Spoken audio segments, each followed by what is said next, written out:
Pikiran manusia adalah sebuah ruang tempat semua gagasan, proses mental dan visi dari seseorang untuk mempresentasikan dirinya kepada dunia luar. Ini adalah Ruang PC, sebuah podcast tentang gagasan dan visi yang ada, apapun itu, nyata atau tidak, Anda yang menilai. Saya PC adalah host Anda.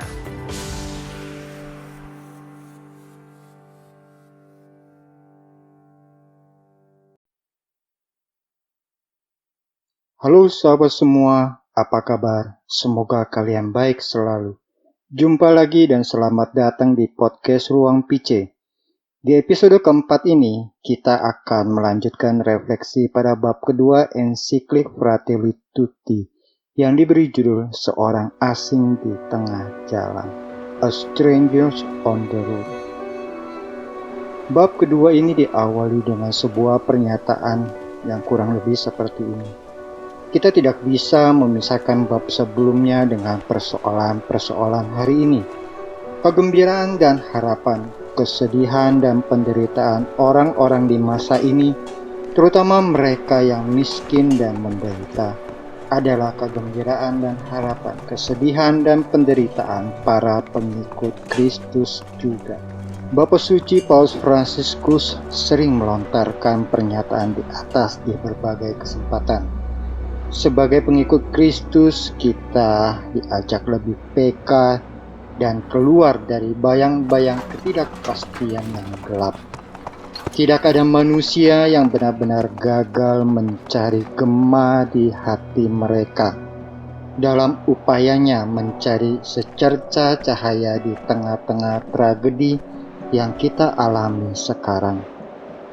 Bab kedua ini terinspirasi oleh ajaran Kristus sendiri 2000 tahun lalu dan dipersembahkan sesuai wujud dari ajaran Injil tersebut, meskipun surat ini ditujukan kepada semua orang yang berkehendak baik terlepas dari keyakinan dan agamanya. Perumpamaan dari Injil ini sangat erat dengan keadaan kita sekarang. Sebelum kita lanjut, bagi teman-teman yang baru mampir di sini, podcast Ruang PC bisa diikuti di Anchor, Spotify, Radio Public Podcast, Breaker, Overcast, dan di Google Podcast. Selain itu, sahabat semua juga bisa mengikutinya di kanal YouTube Ruang PC. Sahabat Ruang PC, bab kedua ini secara khusus didedikasikan kepada karakter orang Samaria yang murah hati. Dalam masyarakat yang tidak sehat ini, kita dipanggil sama seperti orang Samaria yang murah hati itu, untuk menjadi sesama bagi orang-orang, terutama yang menderita karena musibah, menjadi tetangga bagi sesama, mengatasi prasangka, kepentingan pribadi, hambatan sejarah dan budaya.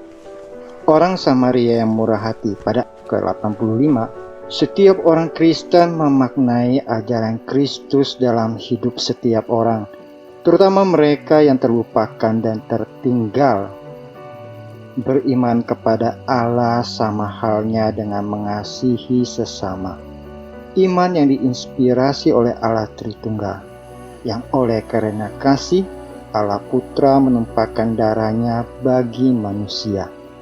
Dengan demikian, manusia yang beriman kepada Kristus juga melakukan hal yang sama seperti itu.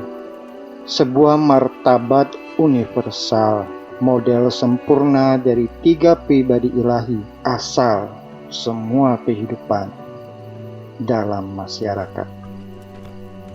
Artikel yang ke-86. Seiring dengan waktu dan perkembangan yang ada, maka tidak ada alasan bagi gereja dengan tegas mengutuk segala bentuk perbudakan dan kekerasan. Ada orang-orang dengan pemikiran sempit yang terdorong atau merasa diizinkan oleh keyakinan mereka untuk melakukan kekejaman. Di lain sisi, xenofobia dan penghinaan memberi ruang bagi perlakuan buruk terhadap orang-orang yang berbeda. Suatu keyakinan dan humanisme harus saling mengilhami dan mengkritisi kecenderungan pemahaman yang sempit dan tertutup. Penting berbicara secara langsung dengan katekese yang jelas dan dakwah tentang makna kebenaran sosial dan semangat persaudaraan. Suatu keyakinan bersama akan martabat yang tidak dapat dicabut dari setiap orang, dan alasan untuk saling mengasihi dan menerima semua saudara dan saudarinya. Demikian refleksi saya dari dokumen Fratelli Tutti bab kedua ini, yang rasanya masih banyak kekurangan. Tetapi inilah versi saya. Baiklah, saya mau mengakhiri dengan kutipan berikut. Kita bertanggung jawab secara bersama-sama menciptakan masyarakat yang terbuka dan bisa saling menerima, menggabungkan dan mengangkat mereka yang jatuh dan menderita, kasih dengan membangun jembatan, dan kita diciptakan untuk saling mengasihi. Atau paragraf yang ke-88. Oke, bila sahabat ada yang lebihnya, silakan tambahkan di kolom komentar ya. Sampai di sini untuk saat ini. Semoga kita bisa jumpa lagi di bab ketiga dari dokumen Fratelli Tutti ini di episode berikutnya. Salam.